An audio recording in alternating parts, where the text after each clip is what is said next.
So we are into the group stage of the Champions League yet again. It's pretty much a formality nowadays, but we've also had a transfer window. Roll the intro.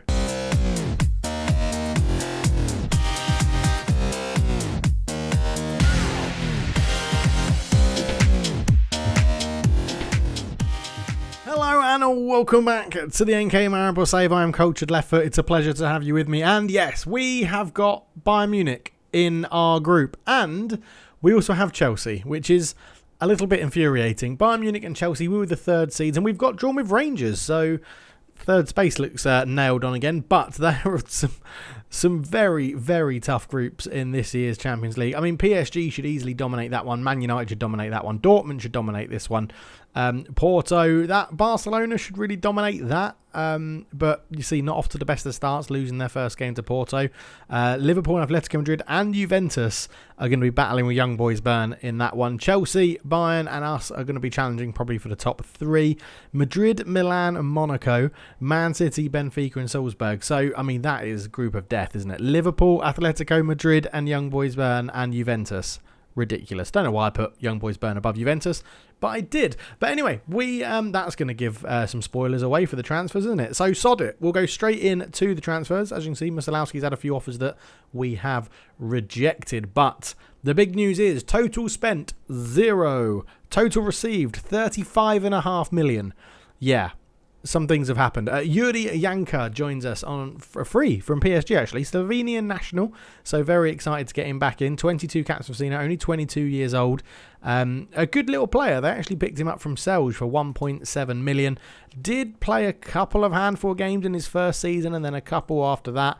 Mostly in the B team, though, or the second team. But overall, I think he could be quite a nifty little player. 3 appearances, 1 goal, 1 player of the match, 7.53 already. Yeah, I think it's good to bring back a bit of a Slovenian feel to the team, which is something we're going to try and do a little bit more as we progress in this save.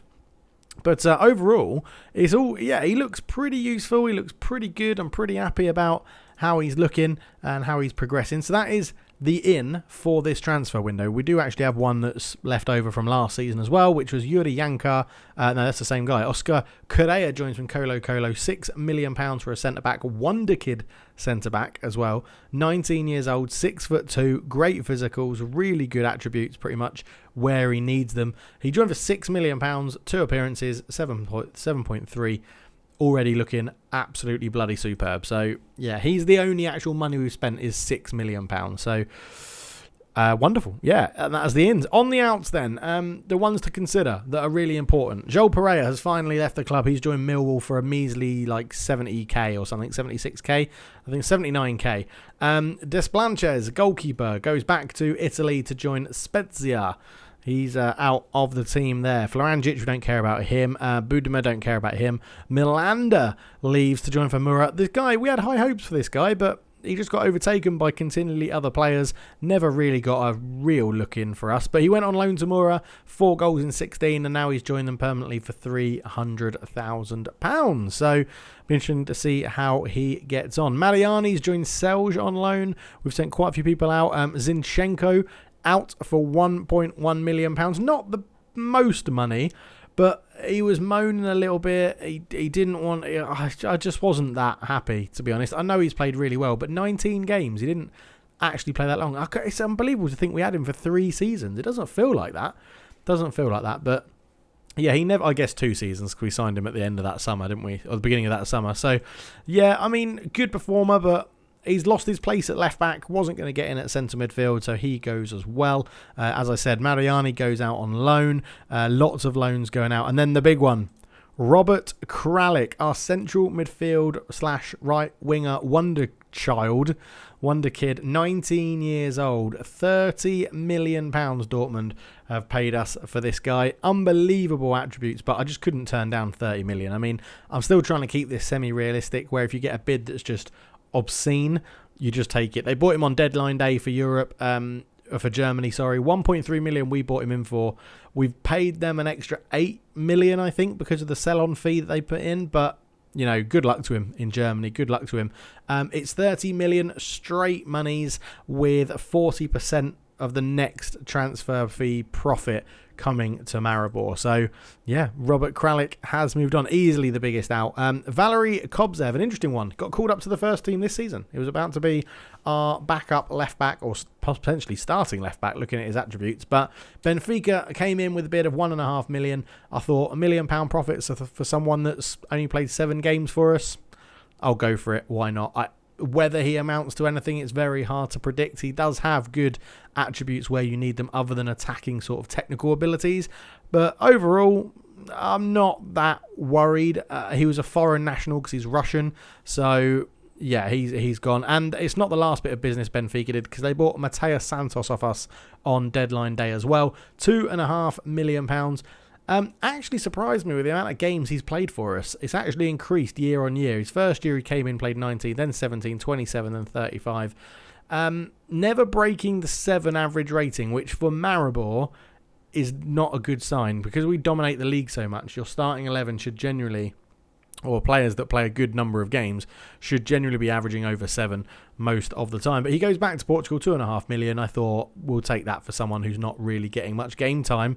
And that's it. So eventful, but it took a long time to do it, which is why there's been a couple of days since the last Football Manager video.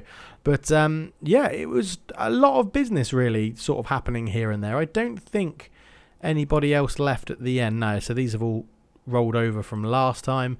In terms of released players, we obviously haven't released anyone this season. Last season, Conte, Chamberlain and Meyer all got released, as we know. Meyer did find the new club at Rayo Vallecano. Oxlade-Chamberlain has now become a head of youth development, and not a very good one. And Andrea Conte has moved to Penarol, so he's gone back to Uruguay, which is good, because I think he's got a bit of a potential in him there. But yeah, so we've had the Champions League draw. We've got through to the group stage, and this is how we've done it, really. We played Ludogorets 8-0. We smashed them away from home, so that was pretty comfortable. Geronimo scoring 5, Marco Brest getting 1, and Oscar Correa getting a goal on his debut. We actually we played a friendly in between that and the second leg. 3-0 win. Pitol got a goal, Jurasek and Kralik got a goal as well before being sold. We then played Copenhagen in the playoff. 2-1 win at home, Marco Brest and Geronimo with the goals. We then played, the same sort of team, all got a bit tired. 1-1, the Jakubic scored in the 78th minute coming against us. We had him for a season and then sold him on, so I'm sure he'll be delighted to score against us. And then it was Daniel that scored an equaliser 3 minutes later, which was very useful.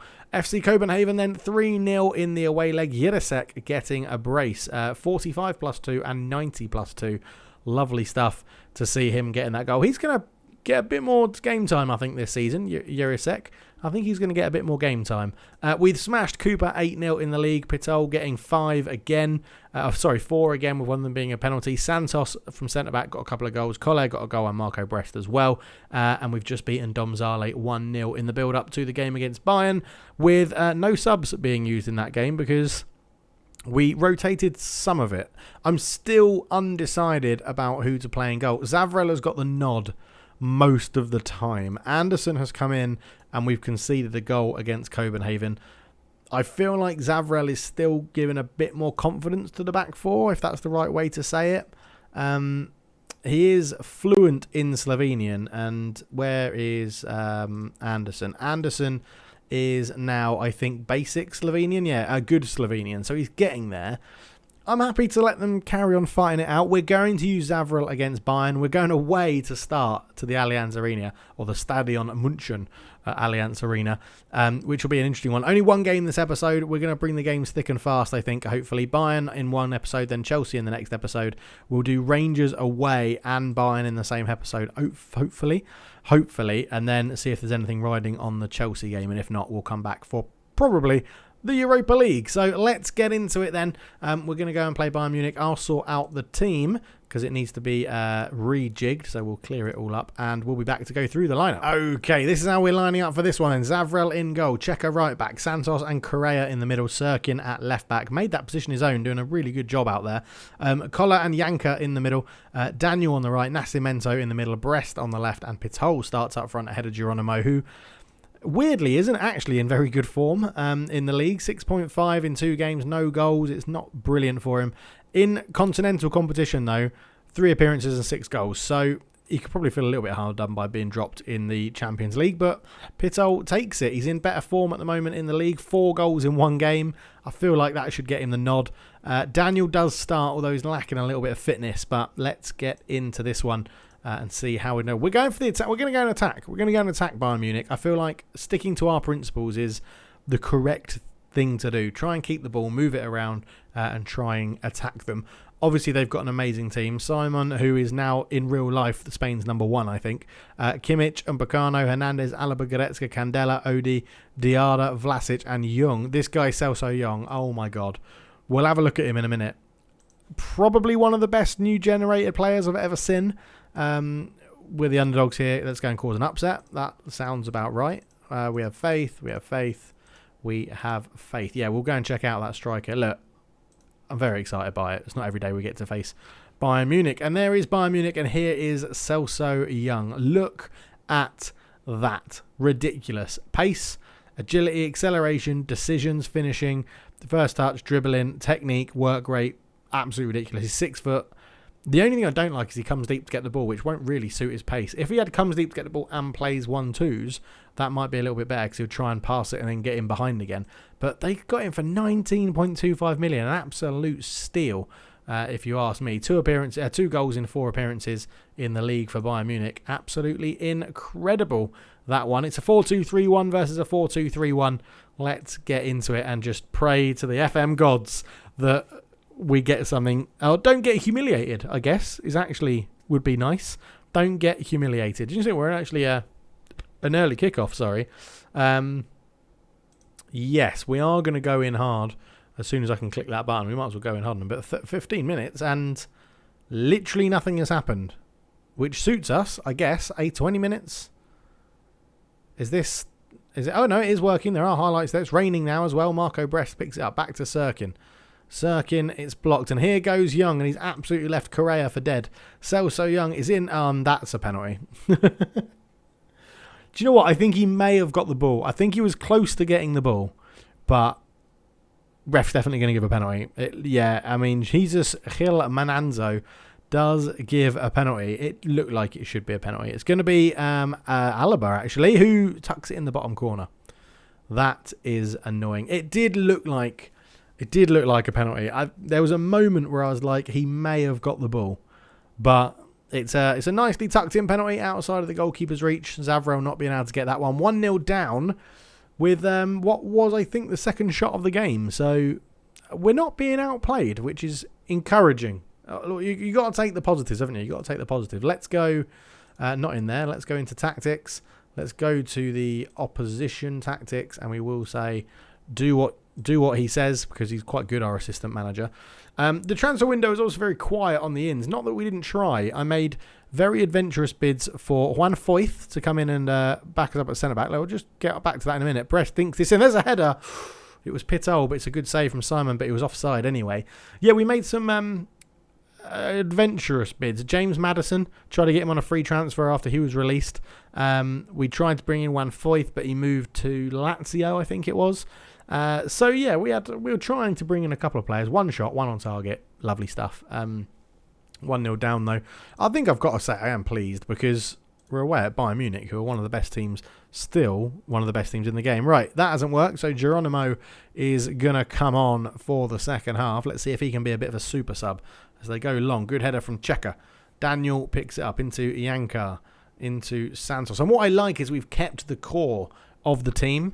Like, I know we've lost a couple of big players that were there, like Zinchenko, the guy whose name I forget, who we sold for 30 million.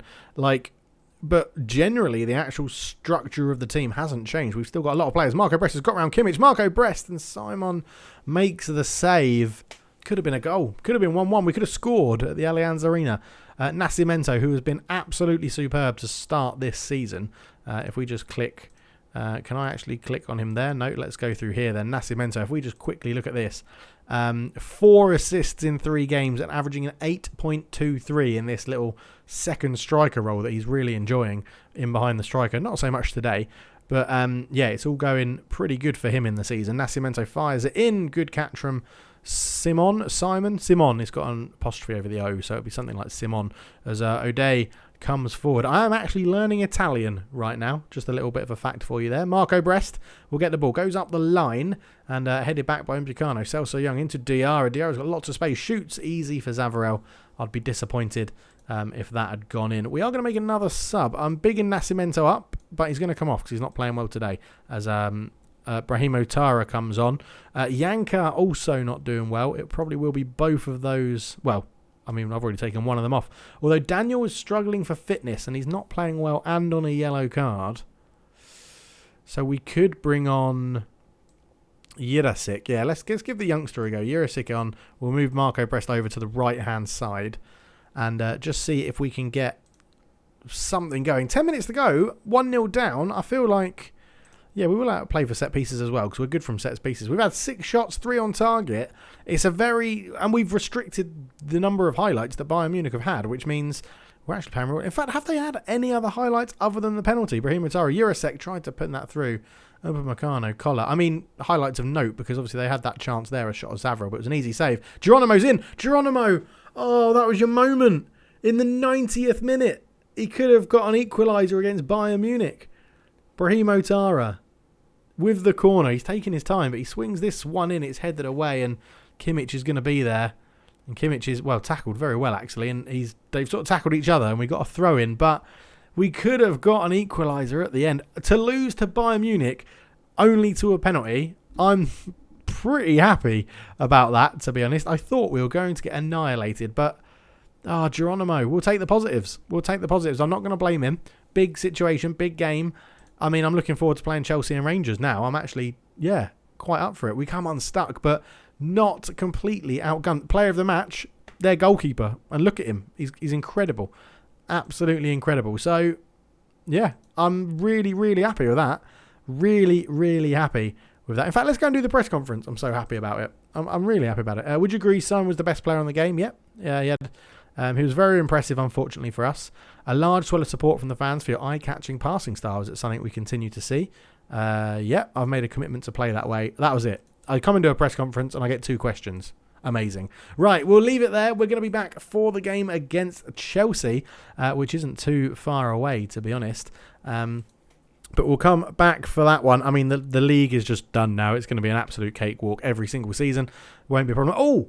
No, before we go, there is news, actually. There is news. We have some progression in Europe from other teams. Let's just go to stages, go back to last season. So Celje, I think, have dropped into the Conference League, I think. No, they've made it through to the Europa League group stage. Yes, they got through the first knockout round, beating Midtjylland on away goals. Came up against Braga, actually won at home 2-1, so a bit of improvement there, but have gone into the Europa League group stage where they'll face Betis, Tottenham and Atalanta. So they'll finish bottom, but it's progress. It's progress. We've got another team into the Europa League there. Radomilj also had an opportunity to get into Europe but failed at the second attempt. They actually ended up playing Midtjylland, who lost to Celje, which is quite interesting, but lost that and then lost Stuttgart in the Conference League playoff as well, which was a bit disappointing for them. Olimpia Ljubljana has shown a little bit of strength. They've qualified for the group stage of the Europa Conference League by beating Budućnost Podgorica 4-1 on aggregate, and then beating Rapid Vienna as well, 4-3 on aggregate, which is really impressive to see. And they go into a group stage much more friendly for them against Malmo, Riga and Olympiacos. So you'd expect probably Olympiacos to win that group, but I think Olimpia Ljubljana may have a chance at second spot on getting out of that group. And then Bravo finished it off by not doing very well at all and losing to St Johnstone 3-1 on aggregate, which was thoroughly disappointing. A good 1-1 draw away from home and then losing 2-0. And it was our old mucker Ben Kerr who scored 2 of the goals for him. He was never given a chance, was he? To us, he's gone to St Johnstone and actually had a very productive season last season. But so there is some progression in Europe, which is good to see. If we have a look at the coefficients and stuff, so Europe, national club coefficients, you'll see we're up to 15th, 30.825. We need to close up the gap to the likes of Denmark, the Ukraine, Switzerland, Russia. It just takes, if we can go pretty far in Europe, if you look at last year, 35.8. If we can match something like that again, we should be within touching difference of getting up the tables, because that relates to your qualification places. And at the moment, you can see we get 1 in the league path, 1 in the Champions path, 1 in the Q3 of the Europa League qualifying, and 2 teams in the Q2 of the Conference League. We just need to up that a little bit more to try and get a few teams into further places, to try and get them more money, try and get them more coefficient themselves, more higher reputation and stuff like that. So it'll be very interesting to see how that unfolds. But there we go. That is the episode done. Thank you so much for watching. I hope you enjoyed it. But for now, I'm out. Cheers.